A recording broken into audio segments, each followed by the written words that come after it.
सर्वप्रथम सर्वांना श्री स्वामी समर्थ. 17 ऑक्टोबर 2023 मंगळवार. नवरात्रीची तिसरी माळ आलेली आहे. नवरात्रीचा तिसरा दिवस. आपल्या संसारात, परिवारात कुलदेवीचे खूप महत्त्व असते. आपल्या परिवारावर कुलदेवी प्रसन्न असणं खूप महत्त्वाचं असतं आणि म्हणून आपण कुलदेवीची सेवा करत असतो, उपासना करतो. नवरात्रीत तर 9 दिवस देवीची उपासना तर आपण अधिकाधिक करतो.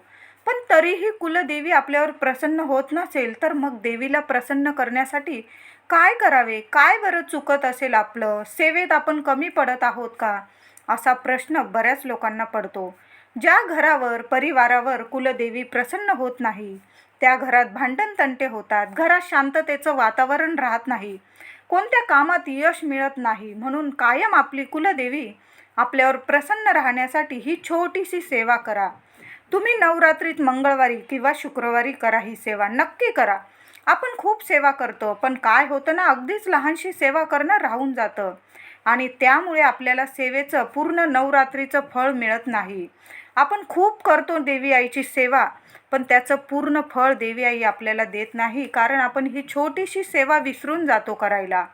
जर तुम्ही कुलदेवीची ही सेवा केली तर आई भगवती कायम तुमच्या घरात, परिवारात अतिशय प्रसन्न राहील. एका मंगळवारमध्येच तुम्हाला फरक दिसून येईल. घरातील भांडण-तंटे कमी होतील. कुणी आजारी असेल तर तब्येतीत सुधारणा दिसून येईल. घरात येणारा पैसा, लक्ष्मी टिकून राहील. भरपूर प्रमाणात तुमच्या घरात बरकत होईल. सुख शांती नांदेल तुमच्या घरात. तर आपल्याला करायचं काय आहे? आपल्या प्रत्येकाच्याच घरात कुलदेवीचा फोटो असतो, टाक असतो.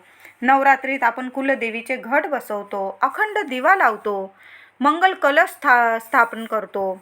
पण एवढी सेवा करूनही जर तुमची देवी तुम्हाला पावत नसेल तर देवीला आवडती वस्तू अर्पण करा. देवीला अत्यंत प्रिय आवडीचे म्हणजे विड्याची पानं, नागवेलीची पानं, आणि त्यात म्हणजे देवीला आवडतो तो म्हणजे पानाचा गोड विडा, तांबूल.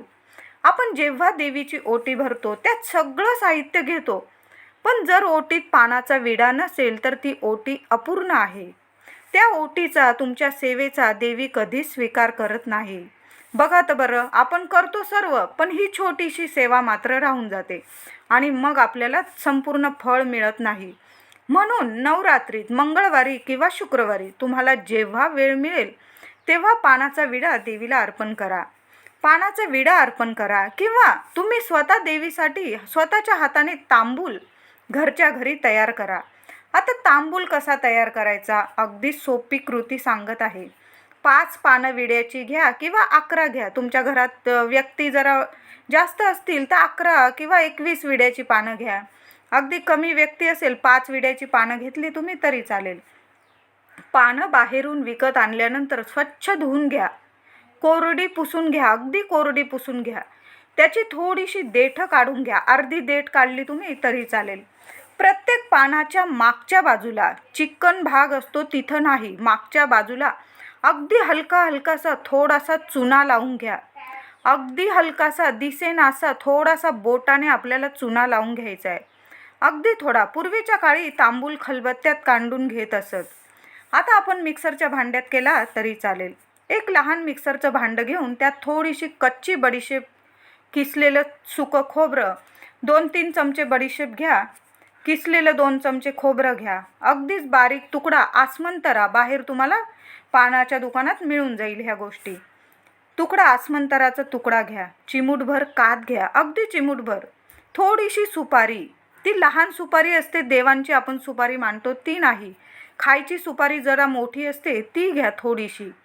ती थोडी कापून घ्या म्हणजे आपलं मिक्सरचं भांडं खराब होणार नाही. नाही तर खलबत्त्यात थोडी कुटून घ्या आधी. थोडीशी धणा डाळ 2 चमचे टाकली तरी चालेल आणि फक्त 2 लवंग आणि 2 हिरवी वेलची, चमचाभर खडी साखर, थोडंसं ज्येष्ठ मध, अर्धा चमचा घेतलं पावडर तरी चालेल. काडी असेल थोडीशी काडी घ्या आणि चमचा भरून गुलकंद थोडा जास्त टाकला तुम्ही तरी चालेल आणि वरून विड्याची पानं तोडून टाका आणि हे सर्व साहित्य मिक्सरमधून वाटून घ्या. मिक्सर चालू बंद करून मग वाटून घ्या. एकदम चालू करू नका, एकदमच बारीक चुरा होऊन जाईल मग, आणि तो आपण गुलकंद टाकला आहे त्याचा सगळं आपला गोळा तयार होऊन जाईल. म्हणून हे सर्व मिश्रण वाटताना मिक्सर चालू बंद करून वाटून घ्या. छानसा तांबूल आपल्याला घरच्या घरी तयार होऊन जाईल. आपला देवीसाठी देवीच्या आवडीचा तांबूल तयार होऊन जाईल. हा तांबूल 8 दिवस 15 दिवससुद्धा छान टिकतो. पण इतका छान होतो की 8 दिवसाच्या आतच संपून जाईल. घरातले सर्व आवडीने खातील. तर तुम्ही देवीला हे सर्व साहित्य विड्याच्या पाण्यात ठेवून गोड पानाचा विडासुद्धा बनवू शकता स्वतःच्या हाताने, किंवा तांबूल एकच होतं. तुम्ही विडा बनवून देवी आईला अर्पण करा किंवा तांबूल अर्पण करा. सेवा एकच आहे. मंगळवारी किंवा शुक्रवारी संध्याकाळी देवीची आरती करावी. 9 दिवस तर आपण आरती करतोच. संध्याकाळी दोन्ही टाईम केली तरी चालेल, पण संध्याकाळी आरती झाली की कुलदेवीला एक पानाचा विडा किंवा वाटीत थोडंसं तांबूल अर्पण करा.